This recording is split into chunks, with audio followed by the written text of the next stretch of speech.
Now more than ever, people need to go within and plug into that cellular memory, plug into divine source, detach as much as possible from the matrix. A lot of these people that have all these abilities, who have celestial star ancestry,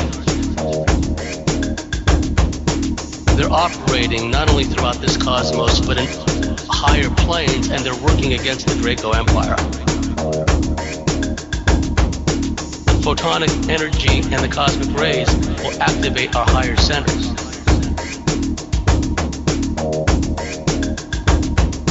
And it's incumbent upon us to ride that frequency wave.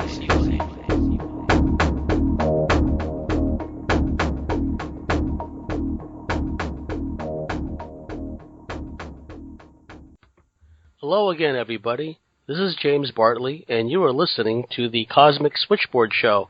Today, my very special guest is Lada Ray. Lada Ray is a geopolitical analyst, a future trends forecaster, a quantum metaphysical researcher, and consciousness expert.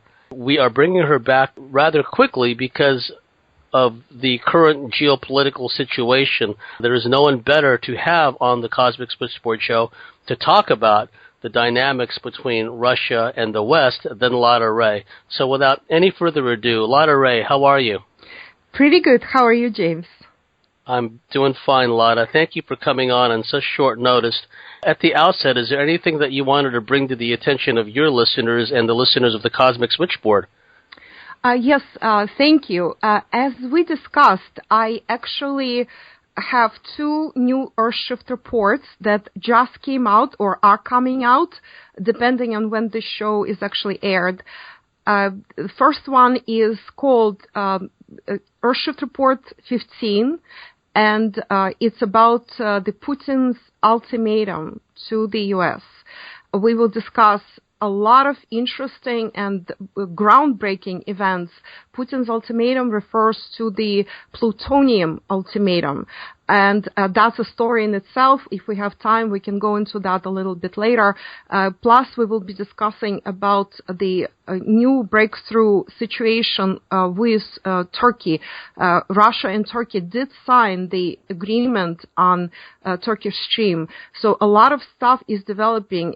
U.S. has been shunned at the global summit for energy that just took place in Turkey, was not invited. Lots of things are happening geopolitically. It's an extremely volatile situation also that some are describing as the new Cold War. Somebody wrote to me and asked me whether this is the return to the situation, the tension that went on between the West and Russia in 2014, whether we're back to that. All this will be discussed in the report about the Putin's ultimatum to the U.S.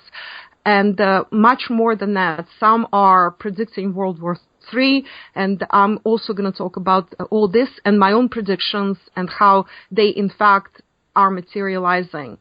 So that's the first one. The second one is about U.S. elections. It will be about Clinton, of course, and of course Trump and their chances.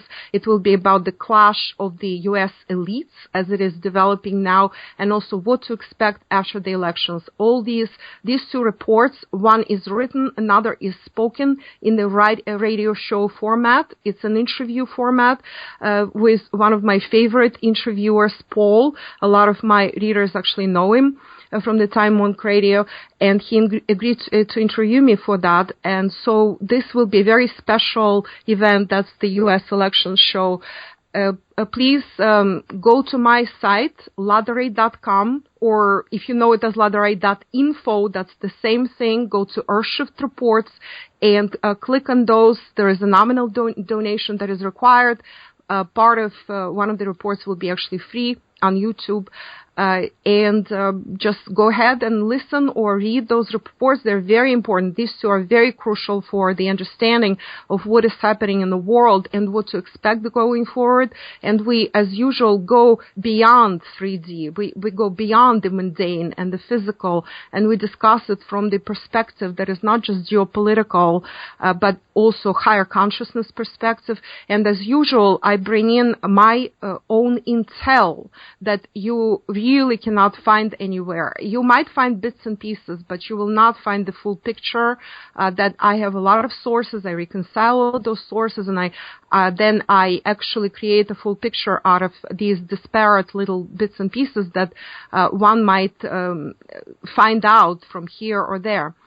So these are the main things that are happening, and I think it's very exciting, and I really am excited to bring those reports to you. And of course, always, as always, you can go to Futurist Trendcast, which is my main blog, where everything is advertised. All the links are there, and there are lots of new articles there as well. So Futurist Trendcast, just type it in Google, or go to futuristtrendcast.wordpress.com. Well, these are my announcements. Thank you, Lada. And please, I encourage the listeners to the Cosmic Switchboard Show, as well as anyone else who happens to come across either your information via your sites or my own, please take the time to go to Lada Ray's websites, because it is a treasure trove of information. Again, Lada comes from a perspective of being from that part of the world, having all the contacts, having all the sources. So this is really a rare opportunity that we must avail ourselves of. One of the most recent articles you wrote, Lada, is an article about spiritual geopolitics, which is the merging of consciousness, of a higher consciousness perspective with geopolitics. Here in the West, too often, people only look at geopolitics from a logical 3D perspective, but from your perspective, that is an incomplete and actually incorrect way of viewing geopolitics. Would you like to elaborate on that? Yes, geopolitics actually takes its origin in the West, and again, my article goes into the details how geopolitics came to be. The term was coined by a Swedish researcher and scientist. Then the term became very popular in England. In the UK, turn of the 20th century UK, where the empire needed to preserve its position in the world and grow, if it possibly could, any further at that point, there were several theories that were developed. Later, also, U.S. participated in the development of all these theories that justify the invasion and colonization of the world. One of the theories was the theory of the island, then the heartland theory. Then there was sea powers versus land powers. And all these theories, they basically clashed, and they seek to bring in a conflict with neighbors or with certain other countries. If, for example, sea powers always were supposed to dominate, therefore, U.S. emphasized the development of its fleet in order to control the oceans and straits. Land powers, of course, the sea powers were the U.S. and the U.K., according to that theory, which is one of the most popular, incidentally, theories in conventional geopolitics. And the land powers were Russia, China, Germany. Other powers were classified as subordinate or as hybrid powers. And of course, according to that theory, U.S. and U.K. would always come on top because they can dominate the oceans. Well, as we see now, in our day and age, we have moved so far past just the oceans being the main transportation arteries of the world. We have planes, we have, if we're talking about war, we have very destructive missiles that you actually don't need a plane to deliver anymore. When Hiroshima and Nagasaki were bombed first, and that was 1945, you needed a plane to drop those terrible bombs on the people of Japan. And today you don't need anything. You have all these missiles that can be delivered across the globe, and a lot of these missiles nobody can even track, or nobody can, latest Russian inventions, you can't even track those missiles. You cannot, there is no recourse against them. So these whole theories, all these theories based on confrontation, they don't work anymore. They actually really never did. They just encouraged more and more war, more and more hatred of each other. The Heartland theory, another theory that is attributed to the British scientist Mackinder, this theory was popular with Hitler. And based on that theory, he invaded Russia because he was a big fan, actually, believe it or not, Hitler was a big fan of Britain, everything British, and he adored the Heartland theory, according to which the land mass and resources of Russia, Ukraine, and Central Europe were paramount.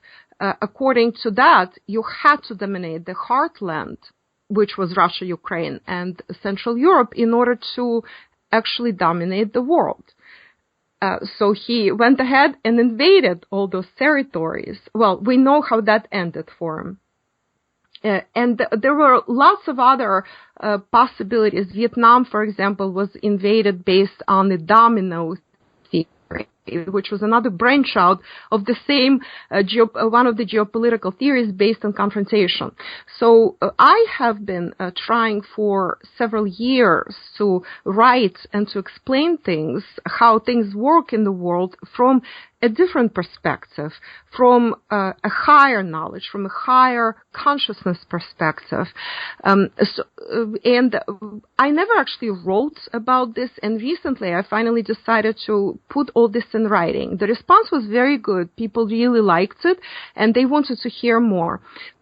What is spiritual geopolitics? First of all, I think that the old definition of geopolitics as the clash and the constant fight of empires between themselves doesn't work anymore. And so I define geopolitics the science and practice of human and state relations on planet Earth. Yes, it is imperfect. Yes, it is a 3D through 4D construct. But this is the only one we've got. I actually like the term geopolitics. I don't want to throw it out because it actually does define what we want to talk about. Geo is globe, it's the earth, it's land, and politics is relations between large groups of people, or politics also can signify relations between elites and the people as well, of any given nation, any given city, any given territory. So here we're talking about politics in the global sense. So geopolitics as a term makes perfect sense to me. So I don't want to throw out a perfectly good term.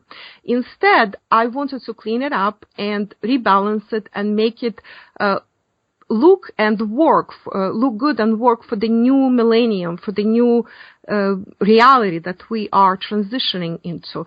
So I define spiritual geopolitics as a merger between geopolitics, spirituality, and multidimensional consciousness.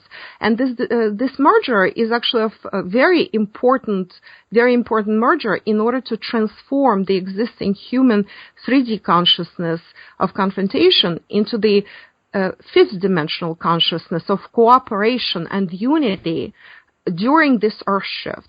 And I talked about the Earth shift last time we spoke, and Earth shift is this new shift, global shift that is happening on the planet right now, and it is happening in all areas of life.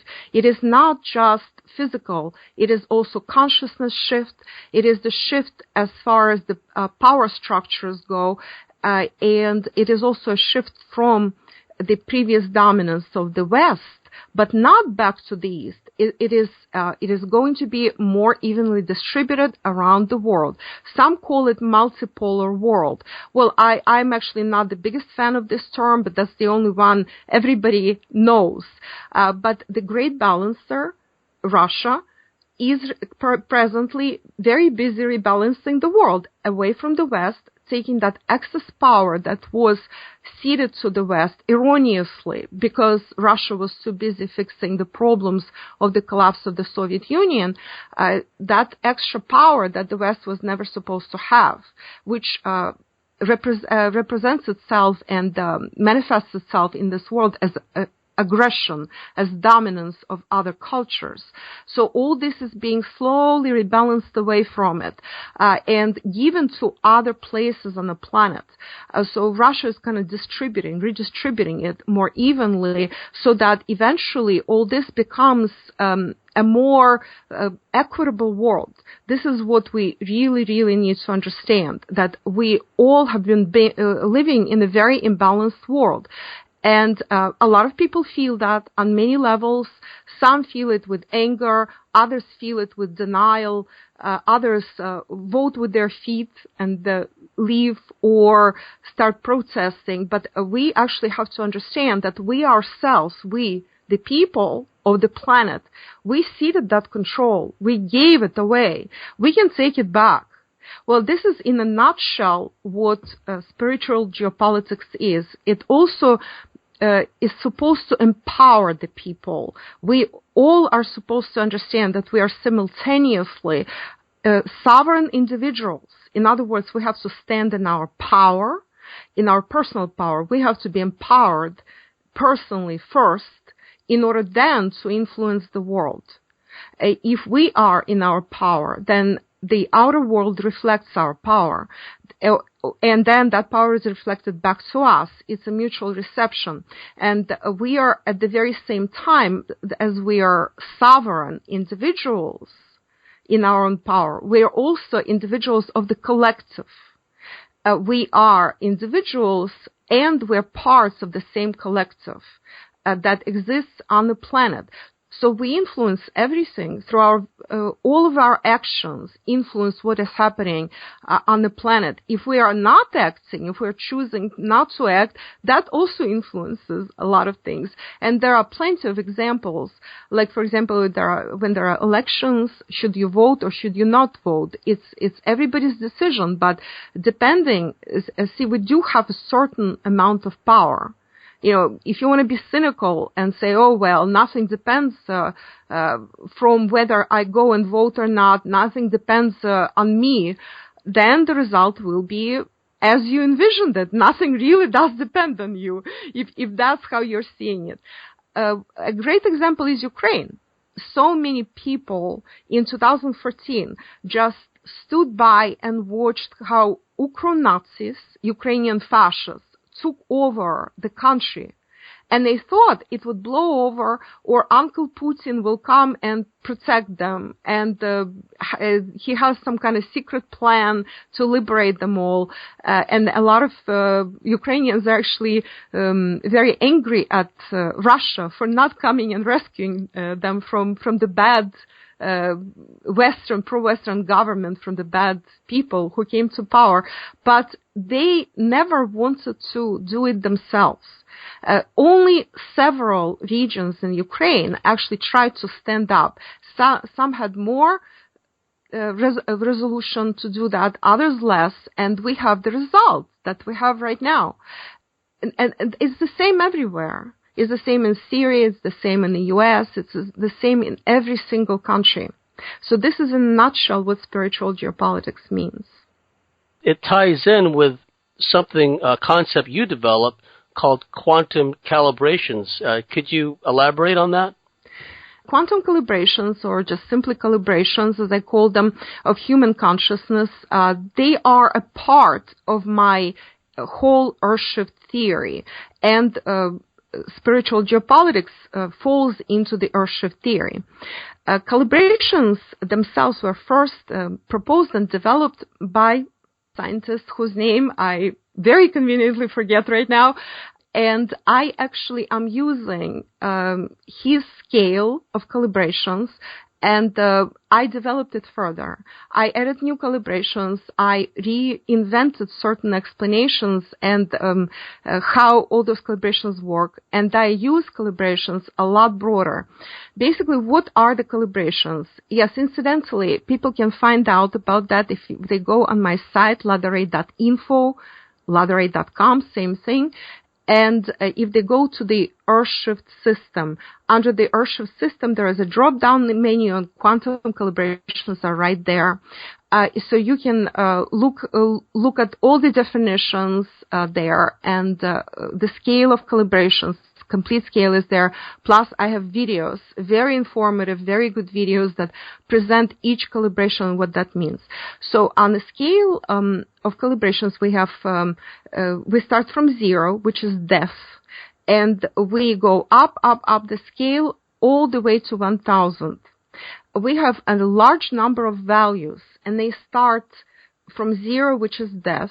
Then I have several subdivisions, near death, then deathly shame, then shame, then after that we have guilt, and I'm going to just give examples of what else exists. Then there is apathy, which is a faith. After that is grief and despondency. And then we go into fear. Fear at 100 is the first calibration at which these lower values, in lower values below 100, people actually don't want to live. It is the kind of energy where people want to die or kill others. This is, if you go into grief or below that, into shame and guilt, at those levels, oftentimes you get people like terrorists. This is what's happening in Syria. This is what's happening in Ukraine. This is what you have there. Those kinds of calibrations.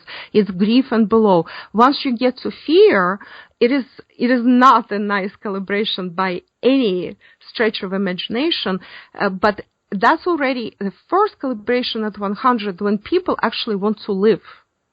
And after that, it gets better and better and better. There is desire. After that, there is anger. And anger, incidentally, can be a positive because anger can be very negative. That actually sends you into lower, deathly calibrations. But anger can become a positive when you actually need to pull yourself out of the lower, deathly calibrations. And once you get to pride, this is the not a positive calibration yet at 175 and above, but it is the calibration where you actually start valuing your life so much, your own well-being, so much that you actually don't want to get into a conflict. Actually, pride is a very interesting calibration, and a lot of politicians, even of global significance, such as Merkel, for example, or John Kerry, calibrate at this level, at 175, 185. This is actually amazing, but a lot of Western politicians tend to calibrate at the level of pride, which is why they actually, when they conduct negotiations, they shy away from conflict, not because they are pacifists, not because their consciousness is high and wonderful and they understand the value of peace. It is because of self-preservation, which is one of the key features of pride, along with things like keeping up with the Joneses. That's typical pride for you. Right there, having like a really great Ferrari and a wonderful McMansion, just because your neighbors have it, that's your pride. And after that, we jump to the next level. There's an intermediate level of striving and yearning, right above the level of pride. But after that, we jump to the first level of courage. And courage is still a confrontational calibration, but it is the first positive calibration when others' well-being is valued more than your own. This is the level at which heroes calibrate. Soldiers, heroes, those who are defenders and protectors of the motherland, they calibrate at that level all the way to 249. And at 250, we get the very first level that is non-confrontational. It is the level of neutrality. And I also call it oftentimes neutrality and friendliness. A friendliness is like the lukewarm friendliness. You'll never be a terrific, like passionate friends with a person who calibrates at that level, but that person will never stab you in the back. That's a guarantee. Once somebody calibrates at 250 and above, that is a guarantee that you can at least know in your heart that that person will never betray you. And the example of that kind of calibration is the ex-president of Brazil, Dilma Rousseff. Well, she would never stab anybody in the back, but she was stabbed in the back. That's the downside, unfortunately, of being in the positive calibration when you're dealing with people in a very low calibrated environment with counterparts that are ready to stab you in the back. After that, we move to the next level, which is a wonderful positive level, is the level of willingness and cooperation, and it's 310. At that, as you see, the scale is numeric, and it actually goes, as I said, all the way to 1,000, which is high enlightenment. But 310 is such a great calibration because at that point you actually get people really willing to cooperate with each other. A lot of businesses, very successful businesses, calibrate at this level. You actually have to. After that, at 350 and above, we get acceptance, and that's the level of various healers, New Age practitioners, people who live in a lot of towns such as Santa Fe, for example, or, progressive towns, perhaps. And then we make another jump. At 400, we get to the level of reason. And some people started maligning reason, I see. It's very interesting, like as if reason is actually a lower category. No, reason is a very high category. It requires, this is the first level, which requires high IQ. You actually cannot have reason because you have to analyze and synthesize information at that level unless you have a pretty high IQ. And I don't mean a sky-high IQ, but like relatively high IQ. Education also is one of the attributes of the reason. Scientists, all kinds of philosophers calibrate at this level.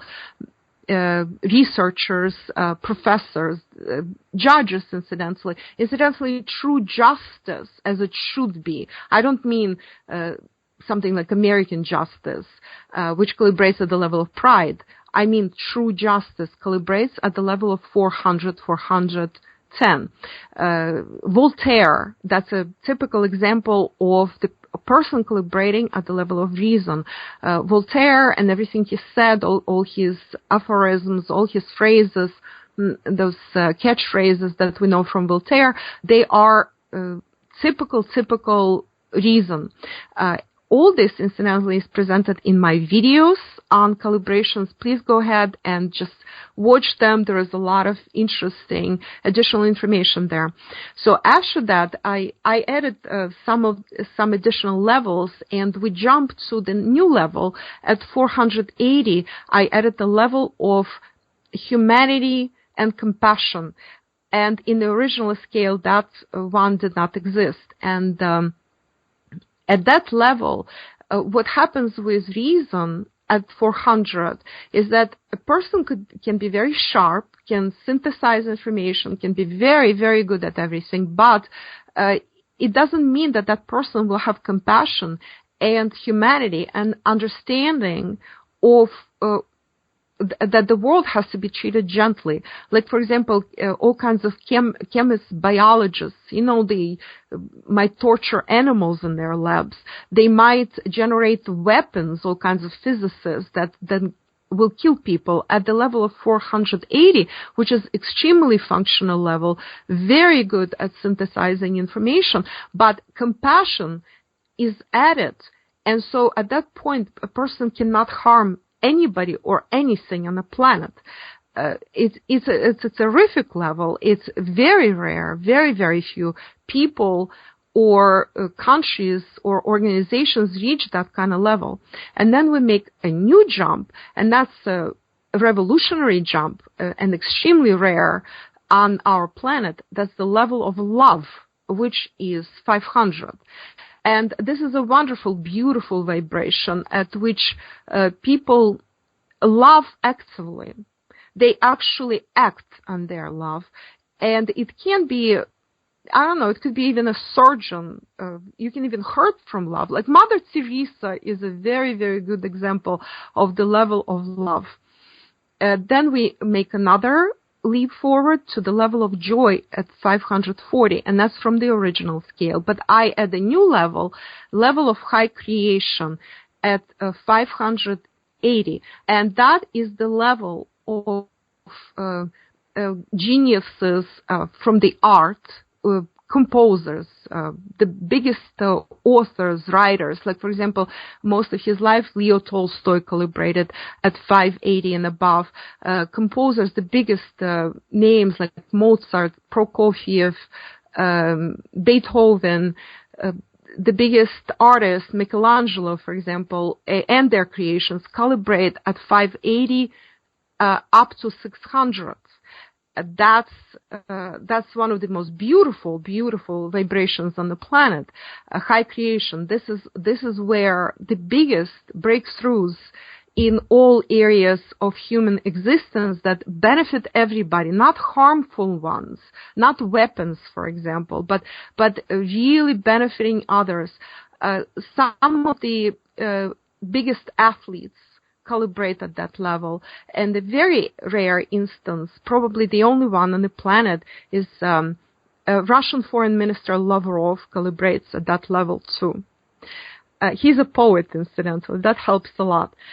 So after that, we make another leap to 600, which is the level of peace.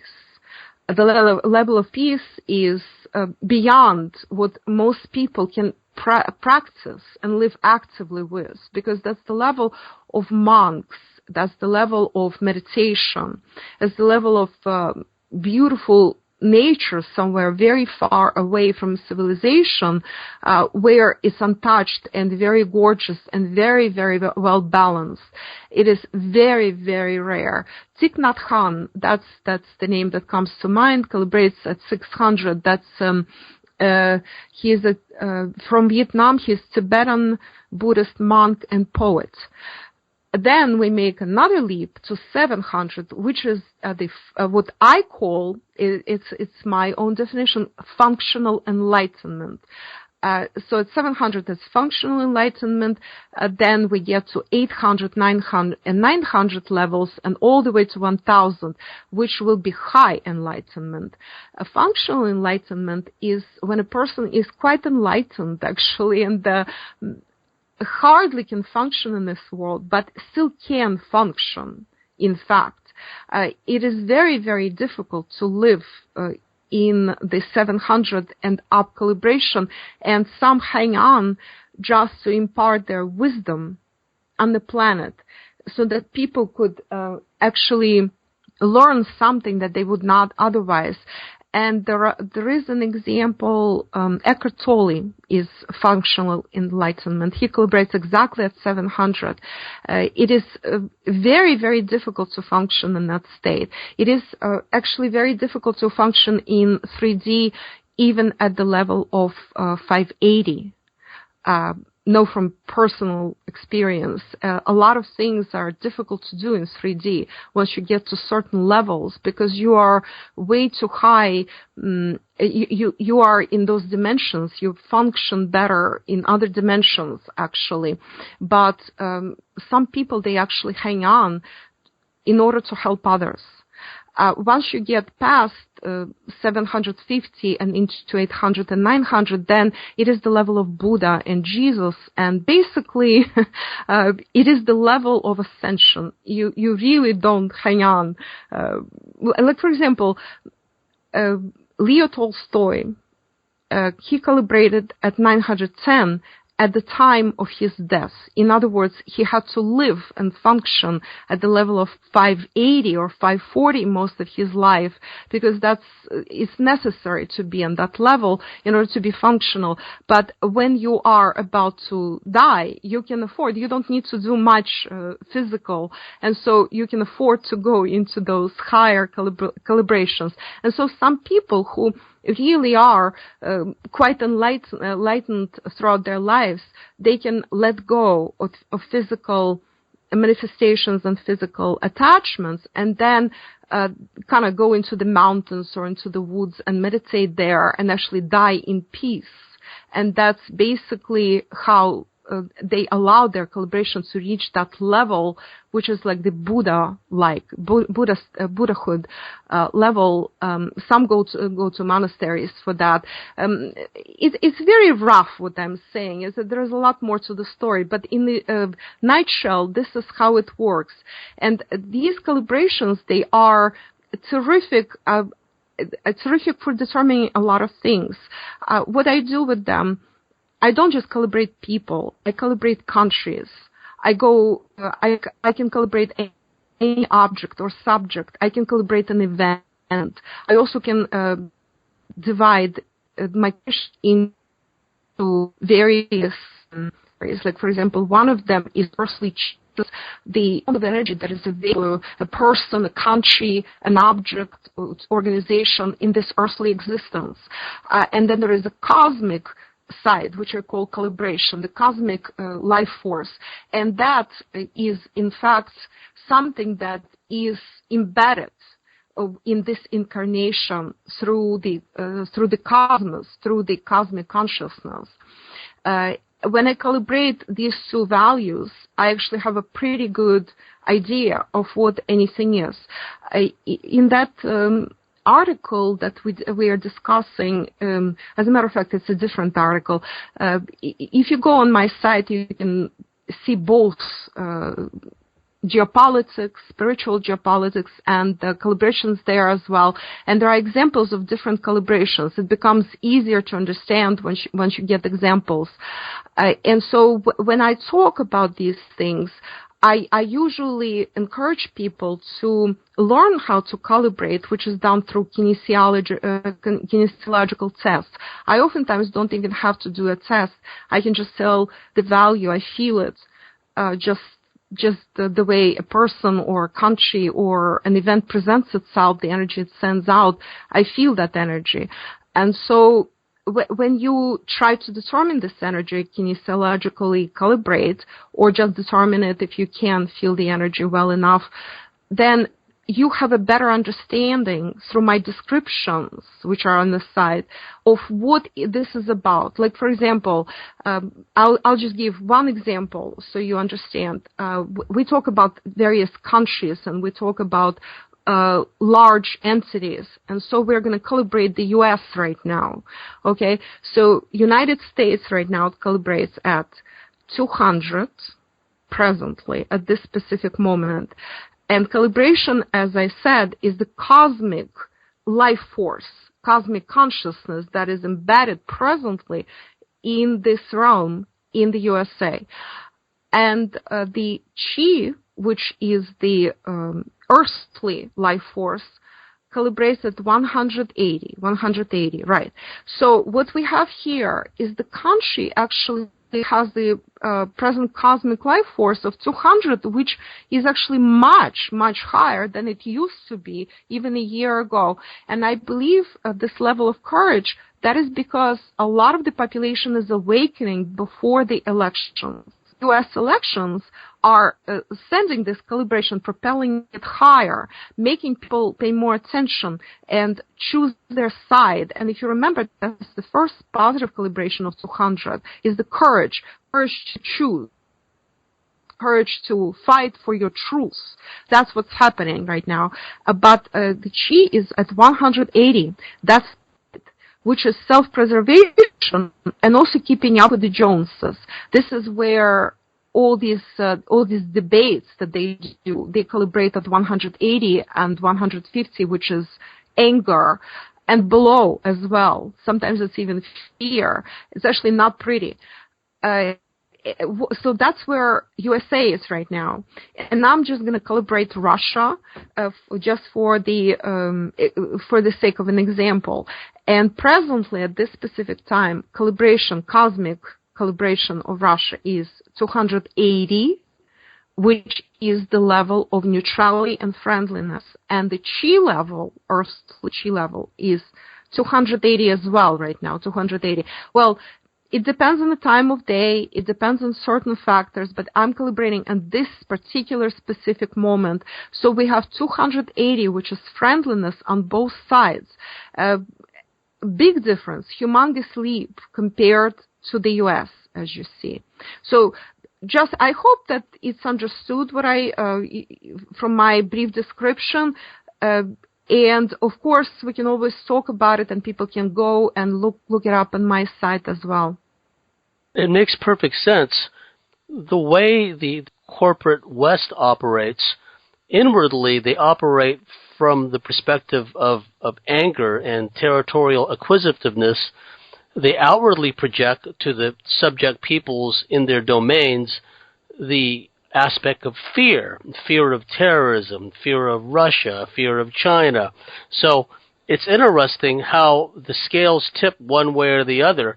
But I'm glad, as you pointed out, Lada, that the U.S., as far as the populace is concerned, is trending in the right direction as far as the quantum calibration scale is concerned. You talked earlier about the life force and the chi of various nations and nation states. Another key article that you wrote in the recent past is about mass migration. What happens if a country gains or loses its life force? And this is a subject that is very topical and trending at the moment because we see the baneful effects of unlimited mass migration in the West. We've seen it in the EU. We're seeing it increasingly in America and other countries. And yet Russia has managed to retain its cultural identity, its cultural cohesiveness.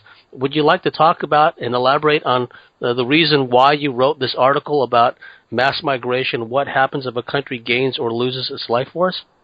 Yes, this is the latest of my articles, and people can go on futuristtrendcast.wordpress.com.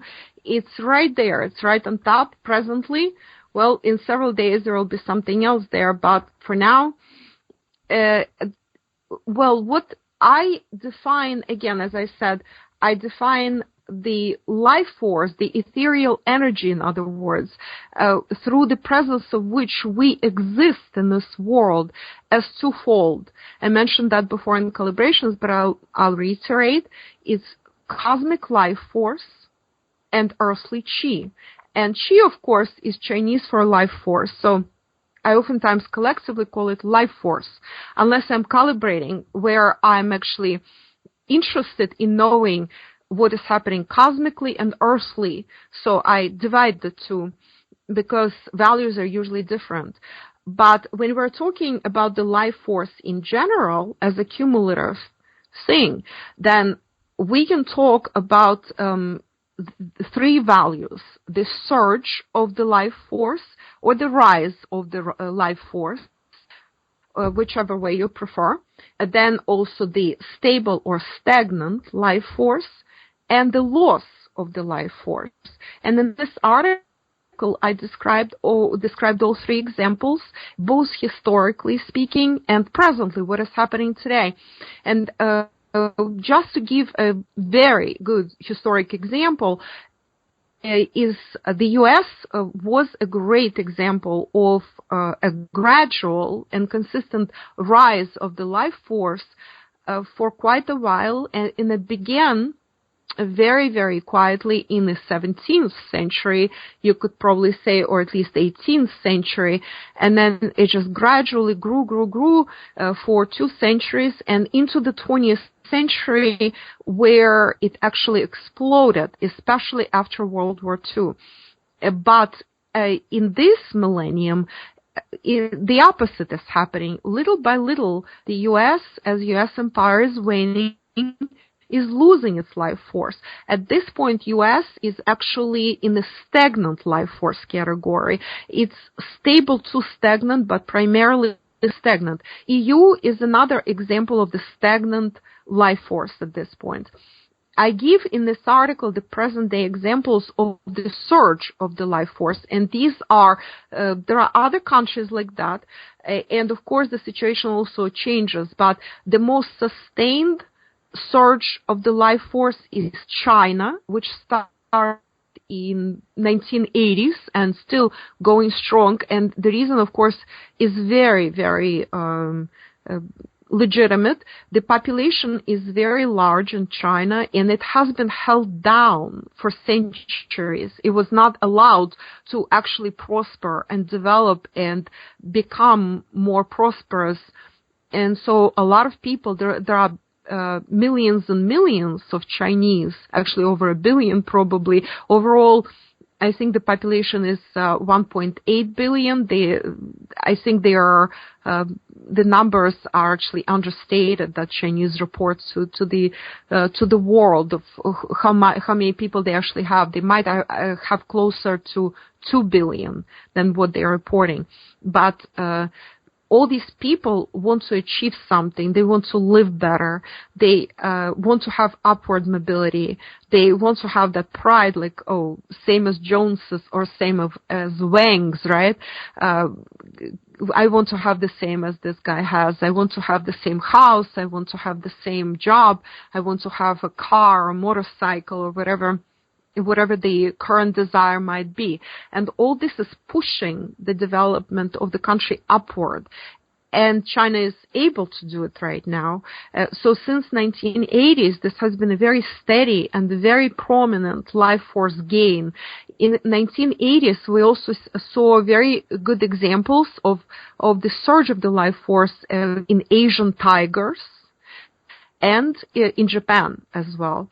Well, those are no longer in that category. They basically, the life force, they are stable, and in the case of Japan, we can probably call it stagnant for the most part. I would say that it's 90% stagnant, but China is continuing to add to its life force. And another example is Russia. And Russia is a very interesting example because in the 90s, Russia was basically a basket case, and the majority of analysts and lay people all thought that Russia would disappear.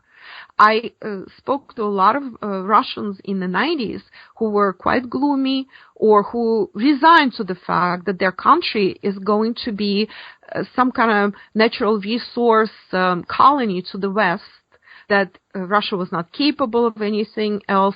Actually, the doom and gloom was so widespread, just accepted amongst Russians in those days. It was appalling. You wouldn't believe how Russians thought about their own country in those days. That was a typical, after the collapse of the Soviet Union, typical loss of the life force. Russia, in fact, the Russian world in general, which is more than Russia as we know it today. It's also Ukraine, it's Belarus, it's a few other republics that composed the Russian Empire in the 19th, beginning of the 20th century, and then throughout the 20th century, it was the Soviet Union. So Russia is not within its normal borders. It's actually in the diminished capacity right now. Territories that we know as Georgia, Armenia, not to mention, well, Azerbaijan even, the Baltics, Ukraine, Belarus, part of Central Asia, they were a part of Russia for the longest time. And a lot of them were either purchased or were intrinsically Russian territories or were exchanged for some other territory. And in some cases, like in Georgia's case or Armenia's case, governments, rulers of those lands begged Russians to accept them as part of the Russian Empire in the 18th century in order to save themselves from the Ottoman Empire or Persian Empire absorption. So all these stories that Russia conquered something or took over something, well, it actually doesn't hold any water historically, and either those who say that are not real historians or they lie through their teeth. But in the 90s, Russia experienced this huge loss of its life force. And at the same time, Russia, as it often happened in history before, became yet again this big donor of its resources, including population, talent, skilled workers, all kinds of athletes, researchers, scientists. I was in that category, incidentally, who all migrated to the West, and they enriched the West. They actually staved off the collapse or certain calamity in the West, the depression, was actually postponed by the migration of so many skilled and talented people who created new things, new technologies, new realities, internet incident, not internet itself, but say, if we want to mention some names, is it Google founders? One of them is Russian. It's from that immigration. Sergey Brin, I believe his name is from that immigration wave. His parents brought him when they immigrated in the late 80s or beginning of 90s. They brought him to the U.S. And there are other examples like that. But that's not all. Resources. Russia became the donor of the resources to the West. Very few know about this, and nobody likes to talk about it, including Russians, because it's actually quite embarrassing. But unfortunately, Russia was looted. Russian companies, enterprises, oil, gas, metals. Russia has everything. That's actually one of the richest land on the planet where resources abound. All that was looted. Out of the was extracted from the Russian lands, from Siberia primarily, and just taken to the West. All that sustained the West. Okay, so it was basically, think about vampire. Just the victim is weakened, and the vampire just sucks the blood out of the weakened victim, while the victim cannot even resist. And that is not all. Soviet people and the Soviet Union, actually for decades, I should say, they were putting together stashes of various natural resources.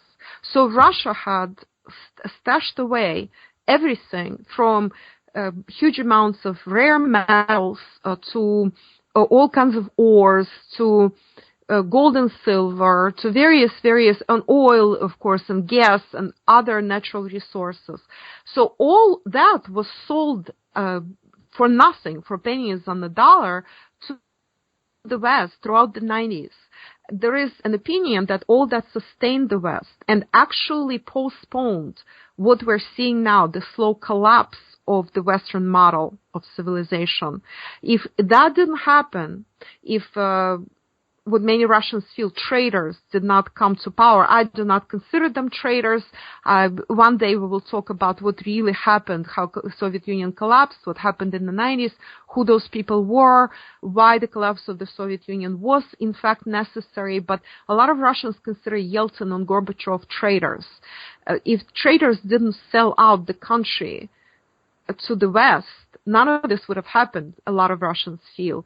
Unfortunately, I feel that it had to happen. Well, it doesn't make me feel happy about what happened in the 90s. It was a terrible, terrible time. But the loss of life force was so extreme that a lot of people thought the country would not survive. And they were doing celebratory dances in the West, that Russia is finally succumbed. Russia is finally their colony.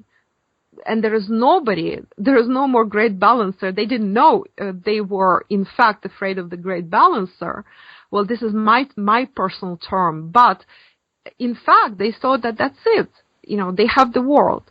And then suddenly Putin comes to power. And, of course, nothing is sudden. And this is the key premise of my life force theory. Anything that happens in the world is because we make it happen. Okay? We have the power, in other words. I know it sounds like some infomercial maybe, but this is actually the truth. If you forget about infomercials and other things that were told to you somewhere on TV or by some gurus, this is actually the truth. If humans decide not to work or fight or stand up for their truth, for their country, for their beliefs, for their way of life, then the country will disappear. This is a typical loss of life force. So it turned out that Russian life force, as it has to be with the great balancer, is tremendous. An immunity to problems, an immunity to crisis is also tremendous.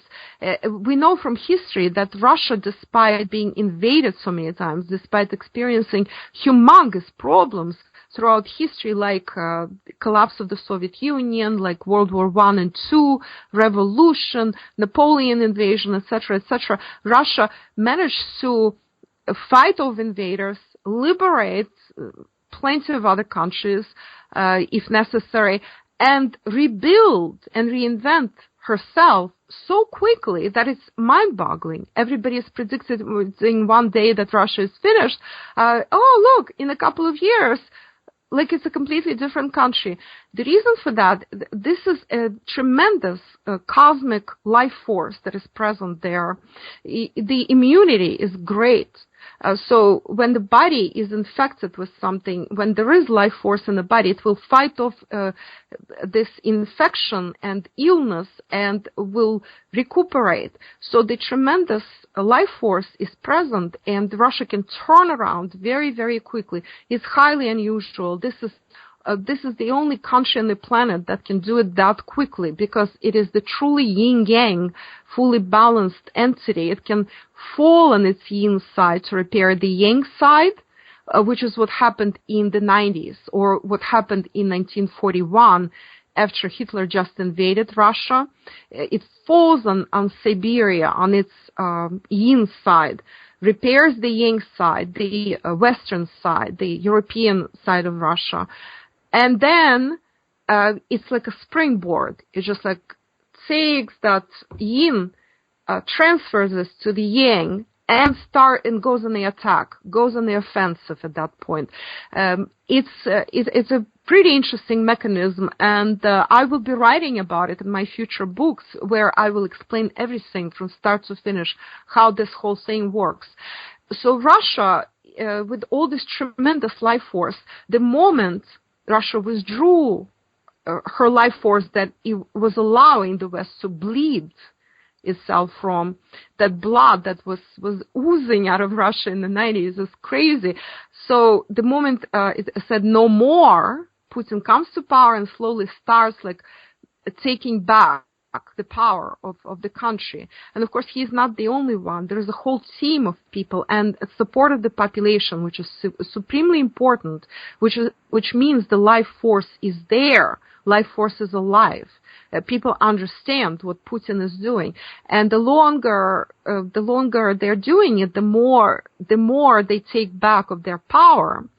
And now Russia is close to, not optimal yet, but close to optimal. And simultaneously we see how the U.S. is losing power, which now we understand how correlated the fact that they were able to bleed Russia in the 90s, beginning of the 2000s, and their power, how U.S. maintained its power, how all this is correlated.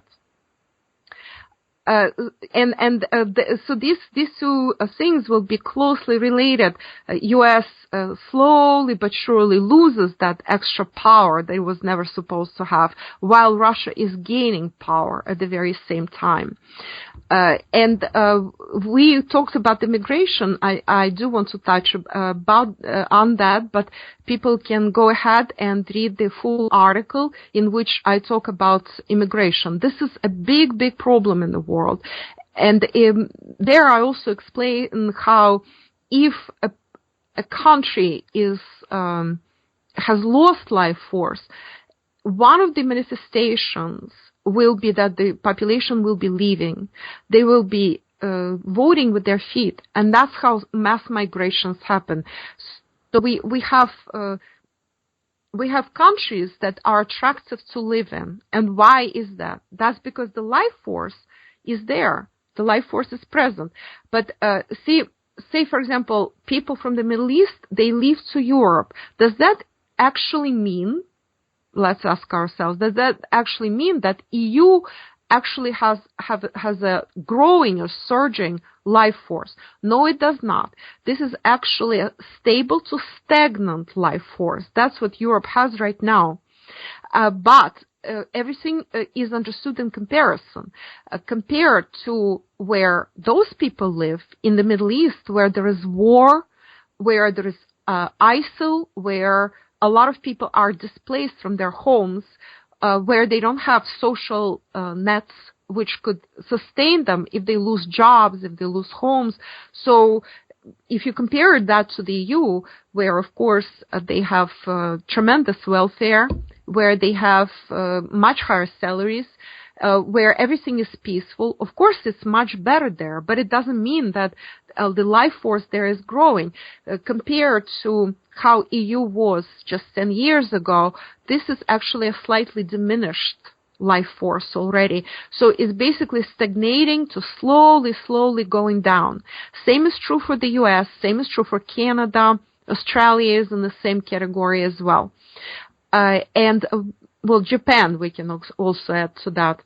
Basically, what we understand is collective West.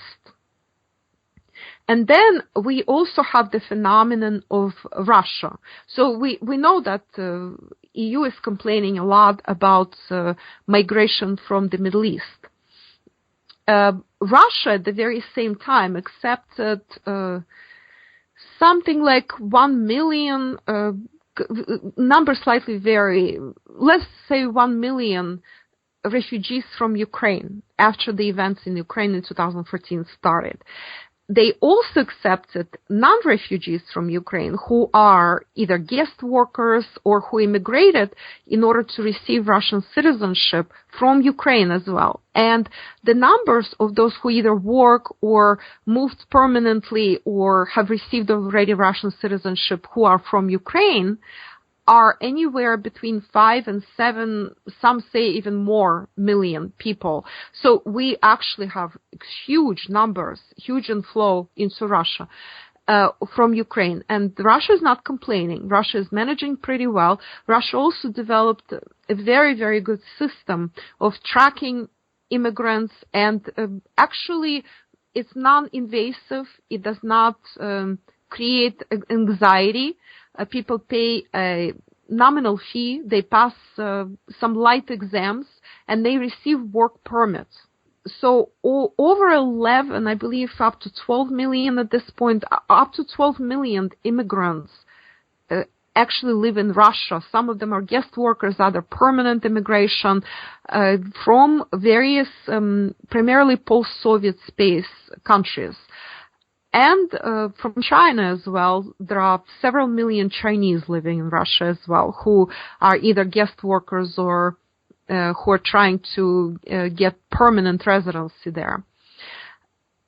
Also, there is an inflow that is increasing of immigration from the West into Russia, and this is growing. So these are indications of the growing life force when there is a lot of immigration. Like, remember, U.S. in the 20th century, big immigration, especially if people are highly educated, if talent is migrating to your country, and if the wealthy are coming in. We also see that happening. Some of the successful former immigrants who immigrated to the West from Russia in the 80s or 90s are coming back now. Some of the wealthy who took the money into offshores in the 90s because they didn't want to, they didn't trust the then government. Some of them are bringing the money back in. Some of them are coming back into the country. But at the same time, some of the former oligarchs or present oligarchs are leaving as well. Same is true for China. So this is not a one-sided kind of situation. But the overall movement is very large into Russia. And I remember Obama said something to the effect that, oh, Russia is finished, economy is in shatters, nobody wants to live in Russia. Well, that's how much Obama and his advisors know about the world they live in. It's actually scary that the president of the U.S. has such a bad grasp of the situation in the world. In reality, at the time, he said that Russia was number 2 after the U.S. in immigration, with anywhere between 10 and 12 million immigrants living in the country. Then, for some reason, Germany bypassed, supposedly, Russia for number 2 position, so Russia is number 3 in the world. I'm not going to go into that, but that's because of the Middle Eastern immigration, I suppose.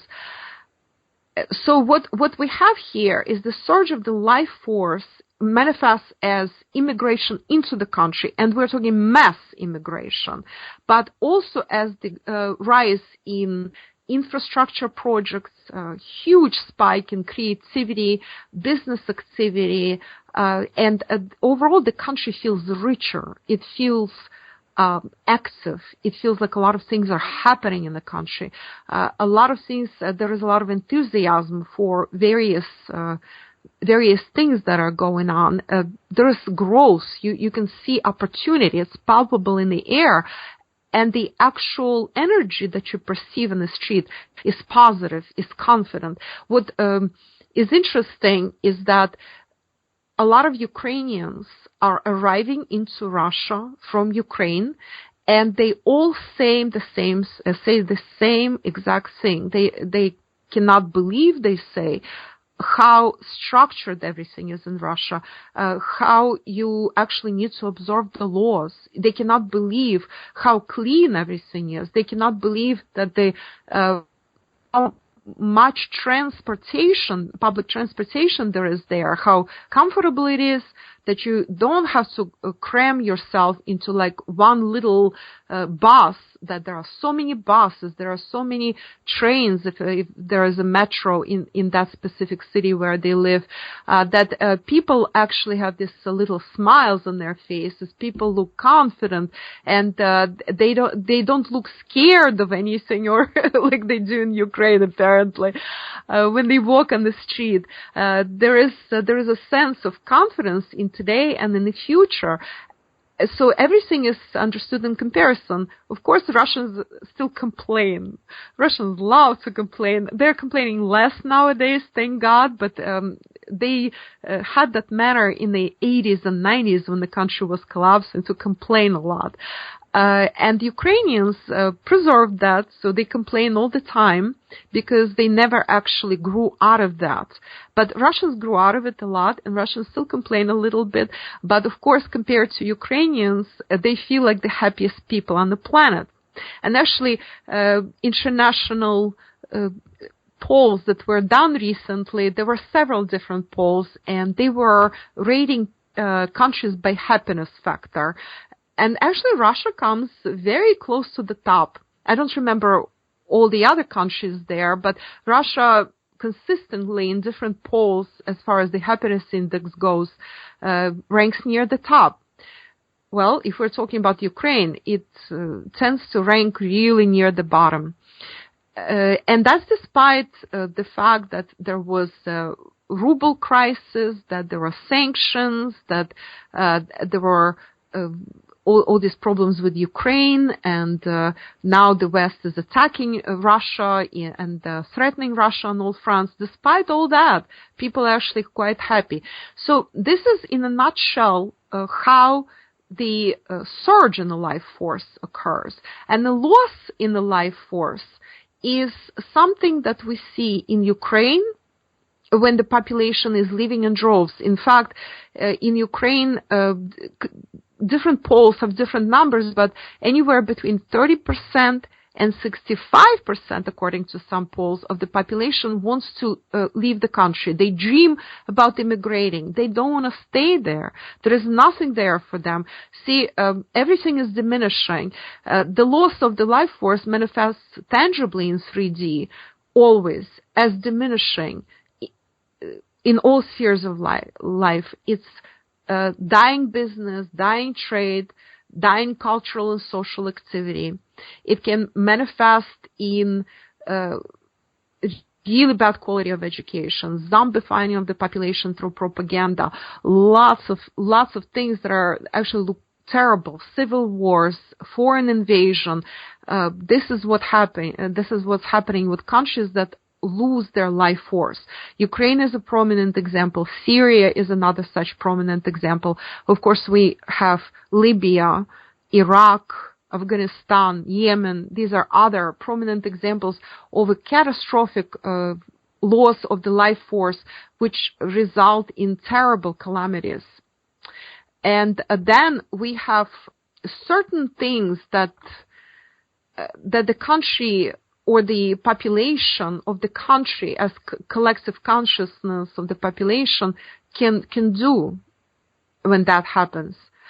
There is option number one, basically to shrivel up and die slowly or quickly, depending on what the situation warrants. And that could mean invasion by somebody, an absorption by a foreign power. So you stop existing as a cultural and societal entity that you were as a country. Or you can fight if you still have life force, if you have that immunity that is fighting the illness, fighting the infection, then you can fight. This is what's happening in Syria. People do fight for their country against the invaders, basically. This is what's happening in Donbass, in what is now still eastern Ukraine, but practically separate. People decided not to succumb to that illness of fascism that took over Ukraine, and they're fighting for their independence, for their right to be themselves. So these are the options. If you actually have that inner life force that is still there, then you will fight. You will protect yourself. You will try to change the situation from within and from without. It's like rising like a phoenix out of the ashes. And that's what's happening in the situations that I described. Ukraine at large is basically preferring to shrivel up and die at this point. It's very sad for me to say that because part of my family comes from Ukraine. So it is a very, very sad conclusion that I've come to. And option three, if you have this life force that actually almost abandoned you, you might get a volunteer share of the life force from somebody else. So Russia has done this with Ukraine on many occasions before. Russia is still helping Ukraine. They actually still send them gas at discount prices. They still it's a complicated story how they get that gas because it goes it's called the reverse from the EU, but Russia is closing their eyes onto the fact that, in fact, Ukraine is siphoning of Russian gas. It never goes to the EU and then comes back to Ukraine. It actually is siphoned off while in Ukraine, and then it proceeds to the EU. Of course, there are other possibilities, like when somebody donates their life force to you, like, for example, Russia is helping Syria right now, Syrian government, the Syrian population. Well, this is the donation of the life force. A historic example of the donation of the life force was the American Marshall Plan of rebuilding Western Europe after World War II. Well, simultaneously at the same time, the USSR made huge investment and sent talent to help rebuild Eastern Europe, as well as China and some other Asian countries as well. All this was done for geopolitical reasons, of course, after World War II, but to get those countries on their side and keep them in good graces. Both U.S. and USSR had the same idea in mind, but we're leaving aside the geopolitical reasons here. This was the life force sharing. So my hope and my prediction actually that the same will happen with Ukraine eventually when this madness leaves Ukraine and this Kiev junta is gone and U.S. is out of Ukraine, then Russia can again share the life force with Ukraine and help rebuild it. And I also think that my prediction is that EU will participate in that rebuilding as well, possibly China also. So this is how all this works. This is the life force theory in very quick details. Well, thank you, Lada. That was very educational for me, and I'm sure it has been for our listeners. We've reached the end of the first hour, and we're just getting started.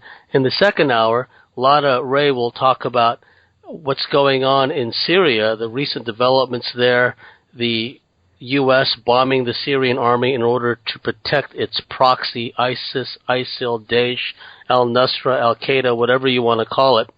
And Russia had retaliated with several key actions, including the plutonium ultimatum issued by Putin that Lada Ray had alluded to earlier. So we're just getting started. If you believe in what we're doing here at the Cosmic Switchboard, please go to our website, thecosmicswitchboard.com, and subscribe and become a member. And we will be right back at the top of the next hour.